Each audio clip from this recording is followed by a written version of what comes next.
মানুষের ন্যাচারাল একটা বিষয় হলো ভালোবাসা। আরে ভালো তো কাফেরও বাসে, মুশরিকও বাসে, নাস্তিকও বাসে, বেঈমানও বাসে, এমনকি পশু পাখি জীবজন্তু জানোয়াররাও বাসে। সেই ভালোবাসাটাকেও যখন আল্লাহ রাব্বুল আলামিনের জন্য কোরবান করে দিতে পারবে, আল্লাহর সামনে সঁপে দিতে পারবে, তখন তার ঈমান পরিপূর্ণ হয়েছে। এই ঘোষণা আল্লাহ নবী ১৫০০ বছর আগে দিয়ে গিয়েছেন। তো আমাদের যত ইবাদত বন্দেগী যিকির সবগুলোর মূল মাকসাদও এটা যে আল্লাহ রাব্বুল আলামিনের মাহাব্বত অন্তরের মধ্যে বসে যাওয়া। আমি ইবাদত বন্দেগী করলে আল্লাহর রাজত্ব কমে যাবে, আমি ইবাদত বন্দেগী ছেড়ে দিলে আল্লাহর রাজত্ব কমে যাবে, বিষয়টা কখনোই এমন না।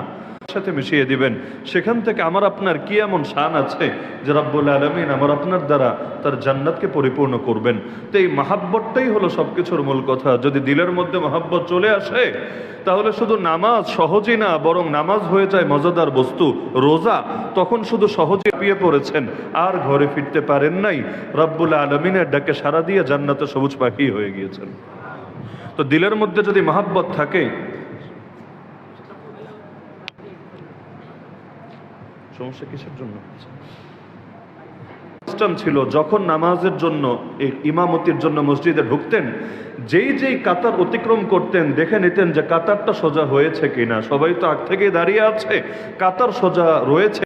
তিন রাস্তা দিয়ে যাচ্ছিলেন, তো আমিরুল মুমিনিন খলিফাতুল মুসলিমিনের হালত তার আমাদের রাজা বাদশার মতো ছিল না যে ধরা ছোঁয়ার বাইরে, বরঞ্চ তারা তো মানুষের এতটা নিকটে থাকতেন যে তাকে চিনে না তার দরবারে পর্যন্ত গিয়ে হাজির হয়ে যেতেন। তো রাস্তা দিয়ে যাচ্ছিলেন, এক আগুন প্রদীপের মধ্যে মুসলমান ছাড়া আর কাউকে রাখা যাবে না, একমাত্র মুসলমান থাকবে, মুমিন থাকবে যারা আল্লাহকে রব হিসাবে মেনে নিয়েছে, মুহাম্মাদুর রাসূলুল্লাহ সাল্লাল্লাহু আলাইহি ওয়াসাল্লামকে নবী এবং রাসূল হিসাবে মেনে নিয়েছে, একমাত্র তারা থাকবে, বাইরের কেউই থাকবে না। কারণ এই আদেশ আল্লাহ নবী তার জামানায় দিয়ে রেখেছিলেন, আখরিজুল ইয়াহুদ ওয়াল মুশরিকিন মিন জাজিরাতিল আরব, তোমরা ইহুদি আর মুশরিকদেরকে তাদেরকে মুসলমানদের মধ্যে ভাগ বাটোয়ারা করে দেওয়া হতো যে তোমরা গোলাম হিসাবে থাকবা, বাদী হিসাবে থাকবা। আর মুসলমানদেরকে বলে দেওয়া হতো নিজে যেই মানের খাবার খাবা, গোলামকেও একই মানের খাবার খাওয়াবা, নিজে যেই মানের পোশাক পরবা, গোলামকেও সেই মানের পোশাক পরাবা। আতাইমুহুম মিম্মা তাতামুন ওয়ালবিসুহুম মিম্মা তালবাসুন। যেই অধিকার আজকালকার যুগে, নাম ছিল মুগীরা বিন শুবা রাদিয়াল্লাহু আনহু, তিনি এসে বললেন যে আমি একটা গোলামকে চিনি, সেই গোলাম অনেক যোগ্য। মানুষ তো একটা, কিন্তু তিনটা কাজের যোগ্যতা আল্লাহ তার মধ্যে দিয়ে দিয়েছেন। এক নম্বর হলো সে নাক্কাশ।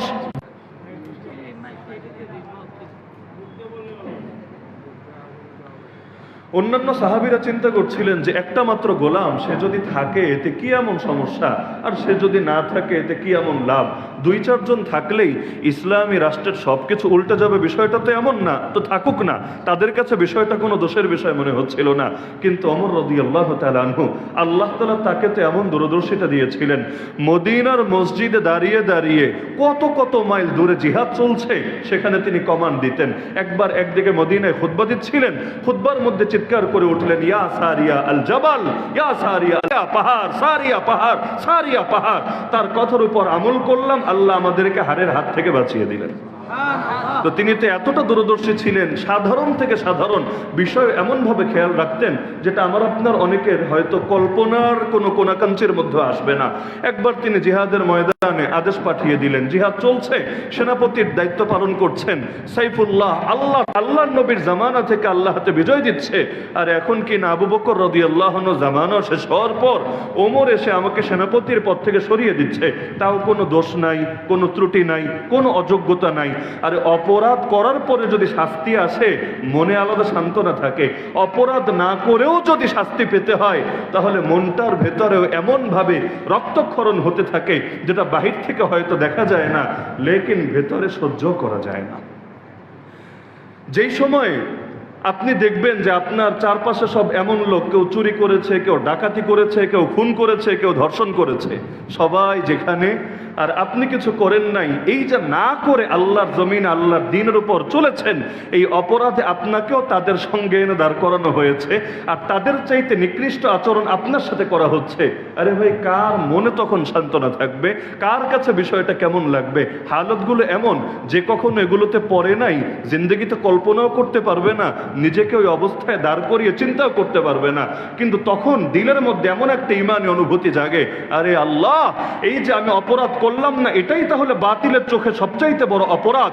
তাহলে অপরাধ না করা সত্ত্বেও যদি ওদের চোখে আমরা অপরাধী হয়েই থাকি, তার মানে হলো তোমাকে খুশি করতে চাইলে বাতিলদেরকে কিছুতেই খুশি করা যাবে না। তো খুশি যেহেতু করা যাবেই না, সুতরাং খুশি করার চিন্তা টোটাল বাদ।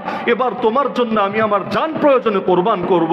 এতে যদি ওদের কলিজায় আগুন জ্বলে তাতেও কিচ্ছু আসে যায় না, এতে যদি ওরা আমাকে খারাপ বলে তাতেও কিচ্ছু আসে যায় না, এতে যদি ওরা আমাকে ফাঁসির কাজটা ঝুলিয়ে দেয় তাতেও কিচ্ছু আসে যায় না। তো খালিদ বিন ওয়ালিদ রাদিয়াল্লাহু আনহু চিঠি পাওয়ার সঙ্গে সঙ্গে দায়িত্ব থেকে নেমে আসলেন। যাকে সেনাপতি বানালেন তাকে সেনাপতি হিসেবেও মেনে নিলেন। কথা এখানেই শেষ না, তার অধীনে থেকে লড়াইও চালিয়ে গেলেন। মানে যেটা সর্বোচ্চ উদারতার ব্যাপারে কত সচেতন আল্লাহ রাসূল সাল্লাল্লাহু আলাইহি ওয়াসাল্লাম। হুদায়বিয়ার প্রান্তরে 1400 সাহাবীর থেকে জিহাদের বায়াত নিয়েছিলেন একটা গাছের নিচে। আমিরুল মুমিনিন ওমর রাদিয়াল্লাহু আনহু লোক পাঠিয়ে গাছটাকে এমনভাবে উপড়ে ফেললেন, পরবর্তীতে মানুষ গিয়ে খুঁজেই পায় না যে হুদায়বিয়ার ময়দান তো এটা বুঝলাম, গাছ কই, কোন গাছের নিচে বা ঠিক কোন জায়গাটাতে আল্লাহ রাসূল সাল্লাল্লাহু আলাইহি ওয়াসাল্লাম জিহাদ আর শাহাদাতের বায়াত নিয়েছিলেন 1400 সাহাবীর থেকে। তো মানুষ অবাক, আর এই গাছটা কেন কাটতে হলো? এই গাছ ওমরের কি ক্ষতি করেছে? গাছের সঙ্গেও কেন দুশ্মনী? মানুষেরও নয় তোমারে বুঝলাম, গাছের সঙ্গে কি দুশ্মনী? গাছ তো আর কোনো পাপ করে নাই। কিন্তু ইতিহাস সাক্ষী ওমর রাদিয়াল্লাহু আনহু সেই একটা সিদ্ধান্ত হাজার হাজার লক্ষ লক্ষ মানুষকে মুশরিক হওয়া থেকে বাঁচিয়ে দিয়েছে। কারণ ওই সময়ে কিছু মানুষ একটা কাজ শুরু করেছিল, তারা ভাবতো এই গাছের নিচে নবীজি যেহেতু বায়াত নিয়েছেন, তার মানে এই গাছটা হলো বিশেষ বরকতময় গাছ। এখন এর নিচে গিয়ে যদি নামাজ পড়ি, এখান থেকে যদি মাটি সংগ্রহ করে আনি, এখানে গিয়ে যদি মনের চাহিদাগুলো উপস্থাপন করি, আল্লাহ তাআলা আমাদের এই চাহিদাগুলো পূরণ করবেন, এই ইবাদতের মধ্যে বিশেষ জিনিস দান করবেন। আগে যেমন মানুষ আল্লাহর ওলিদের কবরে গিয়ে সেখানে পাশে মসজিদে অথবা এমনি জায়নামাজ বিছিয়ে নামাজ পড়তো, যে এখানে আল্লাহর ওলি শুয়ে আছেন, আমি আল্লাহ তাআলার কাছে তার পাশে দাঁড়িয়ে নামাজ পড়ি, তার উসিলায় দোয়া করি, হয়তো আল্লাহ তাআলা আমার ইবাদত কবুল করবেন। এটাই পরে আপডেট হতে হতে দেখা যেত যে আমি ডাইরেক্ট আল্লাহরে সেজদা দিলে আল্লাহ কি আমার সেজদায় সন্তুষ্ট হবেন? এর চাইতে ডাইরেক্ট পীর সাহেবরে একটা সেজদা দেই, তিনি আল্লাহর কাছে সুপারিশ করে দিবেন। নাউযুবিল্লাহি মিন যালিক। এমনকি ওমর রাদিয়াল্লাহু আনহু হজ করার সময় যখন